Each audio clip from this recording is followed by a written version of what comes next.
Hello friends, ఈరోజు మన ఇంటి కథల్లో నేను మీకు కరివేపాకు పొడి ఎలా చేసుకోవాలో చూపించబోతున్నాను. సో ముందుగా మనము దానికి కరివేపాకు పొడికి కావాల్సిన ఇంగ్రీడియంట్స్ రెడీ చేసుకుందాం.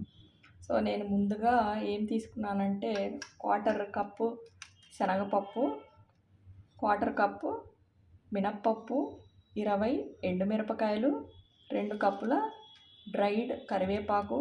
ఇది అంటే కడిగి ఆరబోసి ఎండబెట్టి పెట్టుకున్నామన్నమాట రెడీగా. అది 2 కప్పులు తీసుకున్నాను. 4 వెల్లుల్లి రెబ్బలు. కప్పు కొలత ఈ కొలతతో ఈ కప్పులో తీసుకున్నాను అనమాట పప్పు 1/4 కప్పు. సరేనా ఫ్రెండ్స్? ఇప్పుడు అన్నిటినీ మనము ఒకసారి డ్రై రోస్ట్ చేసుకుందాం. 1 by 1 డ్రై రోస్ట్ చేసుకోవాలి. ముందుగా శనగపప్పు వేయించుకుందాం. ఓకే ఫ్రెండ్స్, ముందుగా స్టవ్ ఆన్ చేసుకుందాము. పెనం వేడవగానే మనము శనగపప్పు దాంట్లో వేసేసుకుందాము. సో శనగపప్పు వేసుకున్నాము.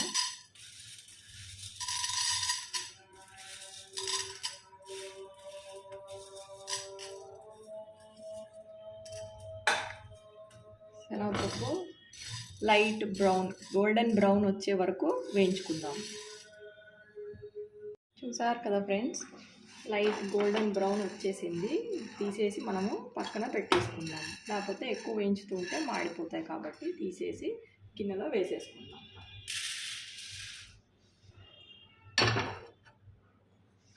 సో నెక్స్ట్ మనము మినప్పప్పు వేడి చేసుకోబోతున్నాం. ఇవన్నీ వేసుకుందాము.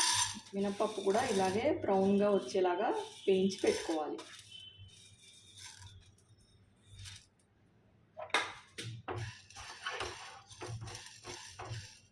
ఇది వేయించడానికి ఒక 2-3 నిమిషాలు పడుతుంది ఒక్కొక్క పప్పు. వేయించుతూ ఉంటే మంచి వాసన కూడా వస్తుంది అన్నమాట. అరోమా ఇది బ్రౌన్గా అవుతుంటే మంచి వాసన కూడా వస్తుంది. అట్లా కూడా మీరు పట్టుకోవచ్చు అన్నమాట. అయిపోయింది అది వేయించడం. చూసారు కదా ఫ్రెండ్స్, లైట్ బ్రౌన్ వచ్చేస్తుంది. చాలా ఫాస్ట్గా వేగిపోతున్నాయి కదా. ఎప్పుడు కూడా ఈ పప్పులన్నీ మనము డ్రై రోస్టే చేసుకోవాలన్నమాట. లైట్ బ్రౌన్ అయ్యే వరకు వేయించుకోవాలి. అయిపోయింది కదా. సో దీన్ని కూడా తీసి మనము ఈ ప్లేట్లో వేసేసుకుందాము పక్కన. తర్వాత నేను కొద్దిగా 1 స్పూను అంత జీలకర్ర తీసుకుంటున్నాను ఫ్రెండ్స్. చూసారు కదా, ఇంత జీలకర్ర ఇది వేసేసుకుని వేయించుకుందాము. తర్వాత చిటికెడు మెంతులు. చూసారు కదా, 1 చిటికెడు మెంతులు. ఎక్కువ మెంతులు వేసుకుంటే చేదు అయిపోతుంది కాబట్టి కొంచెము ఫ్లేవర్ వాసన కోసము వేసుకుంటున్నాం అన్నమాట. సో దీన్ని కూడా మనము డ్రై రోస్ట్ చేసేసుకుంటున్నాము. జీలకర్ర చిటపట్లా ఆడుతుంది కదా, చాలా ఫాస్ట్గా వేగిపోయింది. సో మంచి వాసన కూడా వస్తుంది ఫ్రెండ్స్. సో దీన్ని కూడా పక్కన పెట్టేసుకుందాం. దీంట్లో కలిపేసుకుందాం. చివరిగా ఎండుమిరపకాయలు వేయించుకుందాం. ఇవి చాలా ఫాస్ట్గా వేగిపోతాయి అన్నమాట.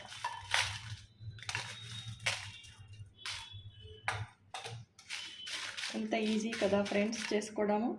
కరివేపాకు పొడి చాలా rich iron, zinc, folic acid, చాలా వైటమిన్ మంచిది. కరివేపాకు పొడి రోజు అన్నంలో కానీ పప్పులో కూడా కలుపుకొని తినొచ్చు.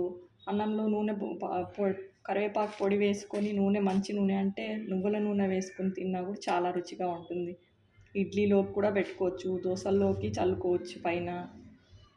సో కరివేపాకు చాలా హెల్తీ కదా, మనకు తెలుసు. సో ఇలా మీరు కూడా కరివేపాకు పొడి చేసుకోండి. రెగ్యులర్గా డైలీ బేసిస్లో తినొచ్చు మీరు. చూసారు కదా, ఎండుమిరపకాయలు వేగిపోయాయి. దాంట్లోనే నేను కొంచెం ఇందులో ఇది కూడా డ్రైగా ఉంటుందని వెల్లుల్లి కూడా రెబ్బలు కూడా వేసేసి ఇలా వేయించుకుంటున్నాను ఆ వేడి మీదే. తర్వాత దీంట్లో లాస్ట్గా ఫైనల్గా మనము కొంచెము ఇంగువ పొడి వేసుకుంటాం. చాలా తక్కువ, జస్ట్ ఇలా 1 పించ్ లాగా.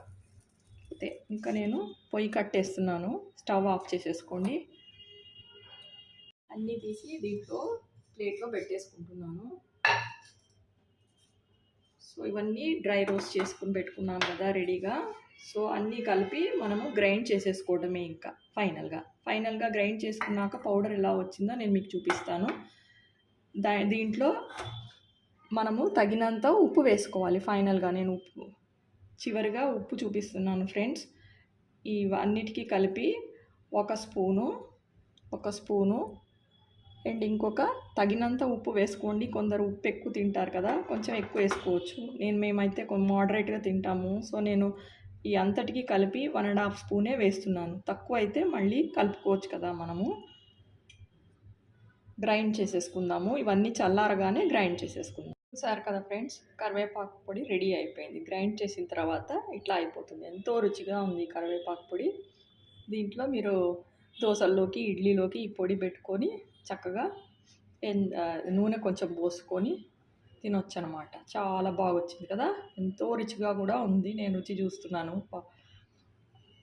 ఇలా ఉంటుందన్నమాట కరివేపాకు పొడి. తర్వాత ఫస్ట్ అయితే నేను మర్చిపోయాను ఏంటంటే, ఫస్ట్ మనము పప్పులు వేయించి పెట్టుకున్న పప్పులు ఫస్ట్ గ్రైండ్ చేసుకుని తర్వాత 1 నిమిషం గ్రైండ్ అవ్వగానే ఒక 30 సెకండ్స్ పప్పు కొంచెం మెత్తబడిపోతుంది కదా, అప్పుడు ఈ కరివేపాకు మనం డ్రై చేసుకున్న కర్రీ లీవ్స్ అన్నీ వేసేసి కూడా పొడి కొట్టేసుకోవాలి. సో మనకు ఫైనల్ ప్రోడక్ట్ ఇలా వస్తుందన్నమాట. ఎంత బాగుంది కదా ఫ్రెండ్స్. ఇది మీరు జార్లో వేసుకొని బయటే పెట్టుకోవచ్చు. నెల రోజులైనా పాడవదు, డైలీ వాడుకోవచ్చు. దీన్ని గ్లాస్ జార్లో వేసి నేను పెట్టేస్తాను అనమాట. చూడండి ఫ్రెండ్స్, ఎమ్మి కరివేపాకు పొడి గ్లాస్ జార్లో వేసి పెట్టేసుకుంటున్నాను. రెడీ అయిపోయింది కదా, ఇదనమాట. సో మీరు కూడా ఇలా చేసుకోండి ఫ్రెండ్స్. మరి సరేనా? Okay, thank you, bye.